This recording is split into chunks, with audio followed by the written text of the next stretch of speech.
لما كنا في الكلية كنا بنسجل عناصر كتير موجودة في اللقطات واحنا في الشارع، لما كنا بنخرج نرسم لاندسكيب يعني، أو نخرج ننتشر كده في الشارع ونبدأ نرسم من الشارع. فكان دايما بيكون عندنا ريفرنس أو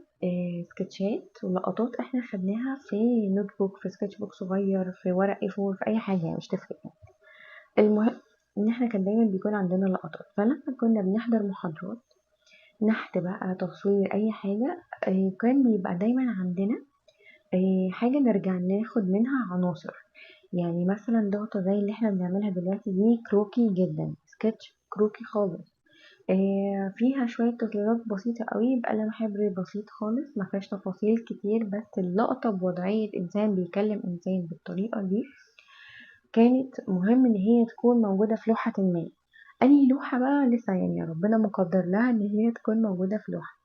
بس أنا هستخدمها في أنهي لوحة معرفش، بس الفكرة أو إن أنا ممكن أعملها كتمثال قطعة منحوتة في ممكن مثلا أوريها بقى لدكتور النحت،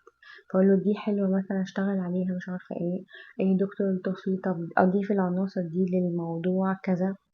ممكن استخدمها في امتحان اصلا وما تبقاش السكتش طبعا معايا، وابقى استعيدها من ذاكرتي ان انا خدت اللقطة دي قبل كده، فابدا ان انا انزلها جوه الامتحان بتاع الكلية. فالفكرة كلها ان انت تعمل سكتشات كتير مش بس هتساعدك ان انت تطور رسمك وتستغل وقتك والحاجات الأمورة دي كلها، هي كلها حاجات رائعة جدا،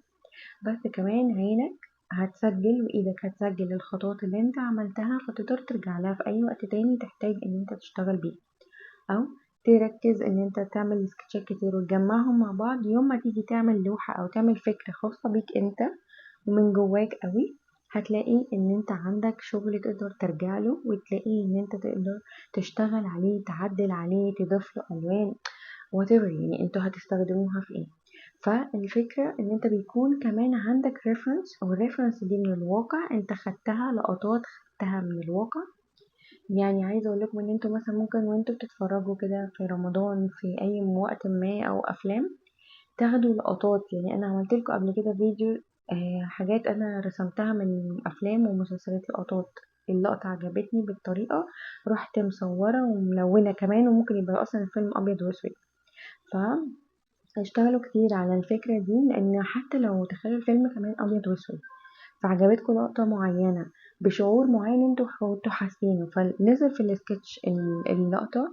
نزل في السكتش الشعور اللي انتوا حسيتوه في وقتها، كمان اضفتوا له الوان، فاضطريتوا ان انتوا يعني تبتكروا وتستعيدوا من دماغكم الوان العناصر دي في الحقيقة ممكن تكون عاملة ازاي، او انا ممكن اضيف لها الوان عاملة ازاي في تركيبات مع نظرية اللون. عارفين انتوا شغلتوا دماغكم في كام حاجة؟ كل ده انت ممكن تبقى فاكر ان هو بياخد وقت، هو ما بياخدش وقت، هو مخك سبحان الله بيشتغل على حاله لوحده، يستعيد كل الداتا دي من جواه يحضرها قدام عينك دلوقتي، تبدأ تشتغل وانت قدامك الماتيريالز.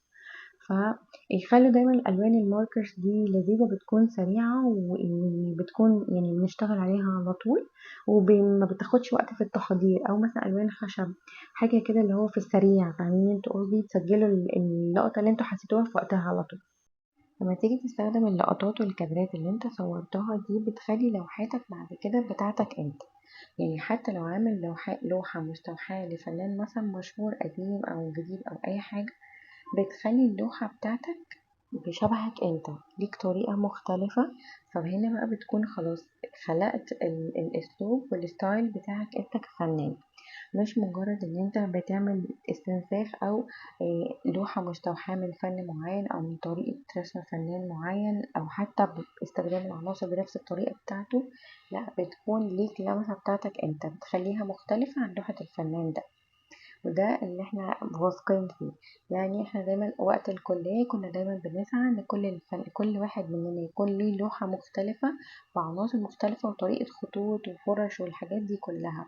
مختلفة، بحيث ان احنا ناخد طبعا تقييمات او تقديرات احسن من بعض. فده اللي كان بيخلينا مختلفين. لو انت قدرت تعمل ده فانت هتخلق اسلوبك الخاص وهتخلق الستايل بتاعك انت، فده هيخليك مختلف، فبالتأدي يعني بالفعل هيكون ليك تقدير مختلف عند الناس، والناس هتحس لوحاتك بشكل مختلف. فمش تعملوا سكتشات كتير في 5 دقايق.